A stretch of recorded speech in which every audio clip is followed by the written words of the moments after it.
স্বতন্ত্র পদ্ধতিতে দিনাজপুরের হাজি মোহাম্মদ দানিশ কাজের বিষয় তুলে ধরবো। আজকের পরীক্ষায় আমি একজন পরীক্ষার্থী ছিলাম এবং আমার কাছে আজকের পরীক্ষার প্রশ্নপত্র খুবই সহজ মনে হয়েছে। বিশেষ করে বাংলা এবং সাধারণ জ্ঞান খুবই সহজ ছিল। ইংলিশে একটু গ্রামার থেকে প্রশ্ন হতো, যার কারণে একটু সমস্যা মনে হয়েছিল। তো পরবর্তীতে যখন একটু ভালো করে মনে করলাম যে কোনটার সাথে কোনটা মিলবে, তো তখন ওটা খুব সহজ হয়ে গেছে আলহামদুলিল্লাহ। আর যদি বলতে চাই, পরীক্ষার হলের পরিবেশ, পরীক্ষার শিক্ষার্থীরা অনেক বিশেষ করে শিক্ষকরা আমাদেরকে অনেক হেল্প করছেন।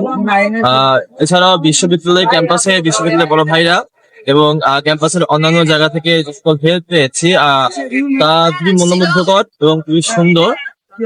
যদি সবকিছু ঠিকঠাক থাকে এবং চান্স হয়ে যায় আল্লাহর রহমতে, তাহলে আমার ইচ্ছা আমি ডেভেলপমেন্ট স্টাডিজ করবো।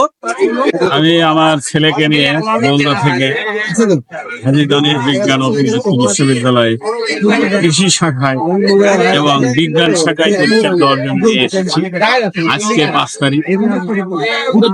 আমার ছেলে কৃষি পরীক্ষা দিয়েছে, মোটামুটি পরীক্ষাও ভালো দিয়েছে। এখানে আমি আগে কোনোদিন আসি নাই, আজকে এসে মনে হলো যে না, উত্তর অঞ্চলের একটা প্রতিষ্ঠান হাজী দানিশের যে নাম শুনি, সত্যিকার অর্থে এই প্রতিষ্ঠানটি অত্যন্ত ভালো। এখানকার পরিবেশ, এখানকার যে সবুজ গাছপালা চতুর্দিকে এবং বিভিন্ন ব্যক্তির কাছ থেকে তথ্য দিয়ে আমি জানতে পারি যে না, এখানকার লেখাপড়ার মান অত্যন্ত ভালো। আমি আশা রাখবো আগামী দিনে এই প্রতিষ্ঠান আমাদের উত্তরবঙ্গের যে চাহিদা, এই চাহিদা ভালোভাবে গ্রহণ করবে এবং এই আশা আমি ব্যক্ত করব। ভাই, পরীক্ষা কেমন হয়েছে আপনার?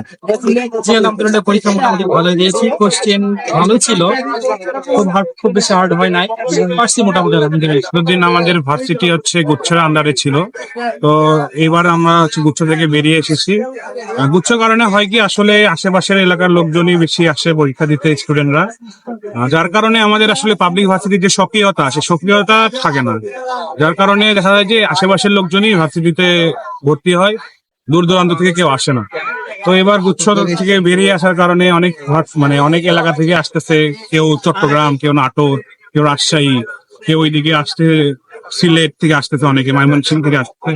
তো এর কারণে দেখা যায় যে অনেক অনেক জেলা, অনেক বিভাগ থেকে আসে, অন্যান্য জেলা বিভাগ থেকে আসে, যার কারণে ভার্সিটির একটা সক্রিয়তা পায় আর বিশ্ববিদ্যালয় প্রশাসনের আয়োজনকে সুন্দরভাবে দেখছেন আগত ভর্তি পরীক্ষার্থী এবং অভিভাবক। সেই সাথে বিভিন্ন সংগঠনের সেবায় খুব রয়েছেন আগত ভর্তি পরীক্ষার্থী এবং অভিভাবক। বর্তমান শিক্ষার্থীরা বলছেন উচ্চ নয়, বরং স্বতন্ত্র পদ্ধতি ইতিবাচক বিশ্ববিদ্যালয়ের জন্য, এবং ভবিষ্যতেও তারা এই হাজী মোহাম্মদ দানিশ বিজ্ঞান ও প্রযুক্তি বিশ্ববিদ্যালয়ে যাতে স্বতন্ত্রভাবে পরীক্ষা নেয়, সেই বিষয়ে মন্তব্য প্রদান করে। এতটা আপনাদের সাথে ছিলাম আমি, নাইন ইসলাম সংগ্রাম, BDN 71, হাবিব কবি, দিনাজপুর।